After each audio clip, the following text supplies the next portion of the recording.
میرے اللہ نے کہا والعصر، زمانے کی قسم ساری دنیا کے انسان ناکام ہے۔ ناکامی کیا ہے؟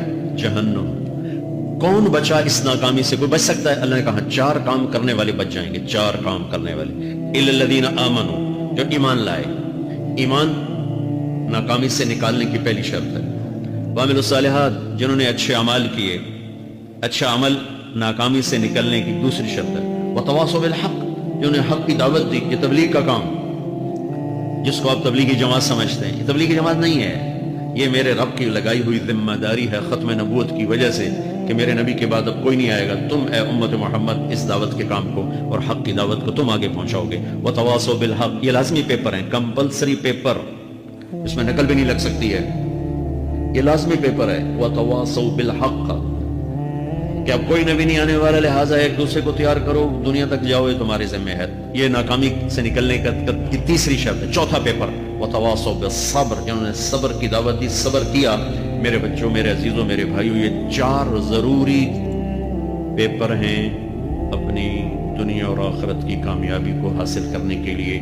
یہ 4 ضروری پرچے ہیں دنیا اور آخرت کی ناکامی سے نکلنے کے لیے۔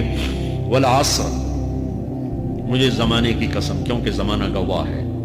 زمانے کے اندر فرعون، قارون، حامان، شداد ڈوبے، برباد ہوئے، تباہ ہوئے۔ زمانے کی قسم۔ والعصر، مجھے عصر کے وقت کی قسم۔ یہ کیوں کہا؟ یہ ایک مطلب بیان کیا جاتا ہے، ولا عصر کے وقت کی قسم، کہ عصر کے بعد دن چھپنے میں ٹائم تھوڑا رہ جاتا ہے، تو اس وقت کاروبار میں بھی تیزی آتی ہے، سفر میں بھی تیزی ہوتی ہے، جلدی گھر پہنچیں، جلدی گھر پہنچیں۔ تو اللہ تعالیٰ ایک اشارہ فرما رہے ہیں والعصر، کہ تمہارے پاس بھی ٹائم تھوڑا رہ گیا ہے، یہ میری بات سن کے جلدی سے عمل کر لو، ٹائم تھوڑا ہے، جلدی سے عمل کرو، ٹائم تھوڑا ہے۔ پھر یہ صورت اتری عربوں میں۔ عربوں میں لڑائی کا ماحول ہے، ڈاکہ کا ماحول ہے، قتل و غارت کا ماحول ہے، تو عصر کے قریب مسافر قافلے تیز ہو جاتے تھے کہ جلدی سے کسی ٹھکانے پہنچیں تاکہ دشمن کے حملے سے محفوظ ہو جائیں۔ تو اللہ اس پس منظر میں فرما رہا ہے والعصر، ٹائم تھوڑا ہے، شام ہونے والی ہے، پتہ نہیں کب بلاوا آ جائے، جلدی سے یہ 4 کام سیکھو، جلدی سے کرو، جلدی سے کرو۔ ٹھیک ہو گیا؟ تیسرا مطلب والعصر، عصر کہتے ہیں نچوڑ کو، خلاصے، نچوڑ، عصیر، جوس۔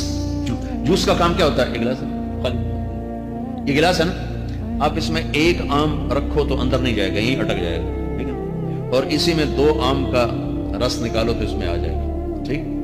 اس میں اب 1 کنو ڈالو، اندر نہیں جائے گا، اسی میں 3 کنو کو نچوڑو تو اس کے اندر اس کا رس آ جائے گا۔ عصیر، نچوڑ نکالنا، نچوڑ نکالنا۔ تو میرا اللہ کہہ رہا ہے کہ تم 114 صورتیں ہیں، تم نہیں پڑھتے ہو، 6000 سے اوپر آتے ہیں، تم نہیں پڑھتے ہو، تو میں تمہیں سارے قرآن کا نچوڑ نکال کر، جوس نکال کر 3 آیات میں پیش کرتا ہوں۔